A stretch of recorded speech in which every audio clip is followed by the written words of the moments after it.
We all tend to spend a lot of time these days in a gripping motion with our hands over our keyboards or over our steering wheels. And over time, this can create things. It can lead things to things like carpal tunnel syndrome or even osteoarthritis. So now I'm going to show you guys a few little exercises that you can do to balance out that muscle structure of your hand and wrist so that you're using your hands in a more balanced way. And the wonderful thing is, besides just making your hands and your wrists feel a lot better, it's all connected all the way up, of course, through your shoulders and your neck. So using your hands and your wrists in a balanced way is also going to relieve tension. Some of that gripping that we do up around the shoulders and neck, it's going to relieve some of that as well.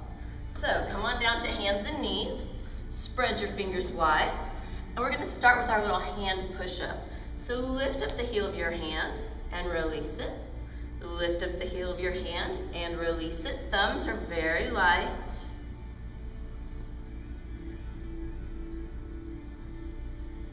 Now if this feels too easy, just lean forward onto it a little bit more. Put a little more weight onto it.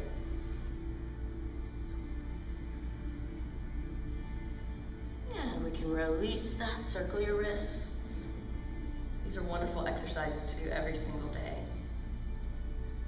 Now, palms together, keeping a straight line across from elbow to elbow. So we're not going to let the hands come up. See if you can keep a straight line across. And now pull those little fingers back, keeping all the other fingers together.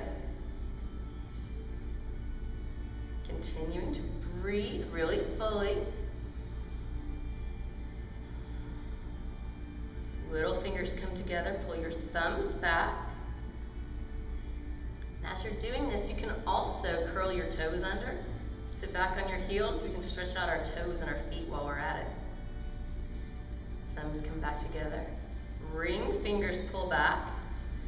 So you probably already feel this. What it's doing is strengthening the muscles that oppose the gripping motion that we tend to do all day long. So we're strengthening the muscles that tend to open our hand. Release your ring fingers, index fingers pull back. Drawing that breath all the way up, breathing from your belly all the way up to your chest, all the way up to your collarbones. And release index fingers, pull your middle fingers back.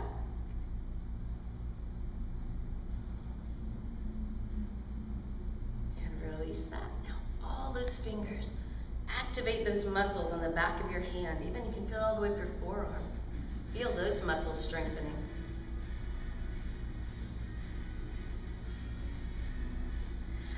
Release that. Circle his wrists. Woo, nice big range of motion. Circling both directions. And then come forward and wiggle those toes. Woo. Now let's stretch out our wrists. So place the top of your hand on the floor with your palm facing upwards. And when you start off, try to even draw your thumb towards the floor. If this feels like it's too intense, just slide your hands back towards your feet a bit. That makes it a little gentler. And now lift your thumb up to your little finger, keeping all the other fingers down.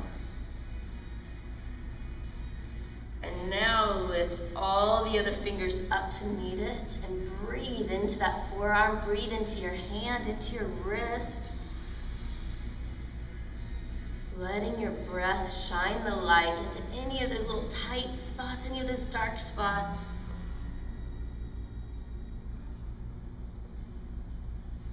And then gently ease out of that. Let's circle those wrists again. Big range of motion.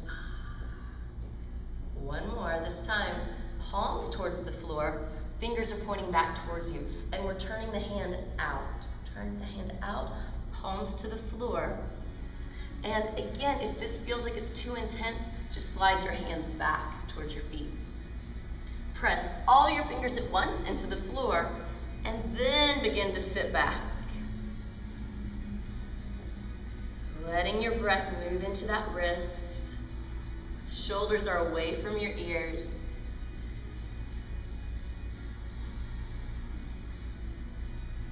And then ease forward to release on out of this. Circle those wrists. Now when you come back to hands and knees, place the ball of your hand on the floor first. So we're pulling the fingertips up, pulling the heel of the hand up. Then set your fingertips down. And lastly, that wrist.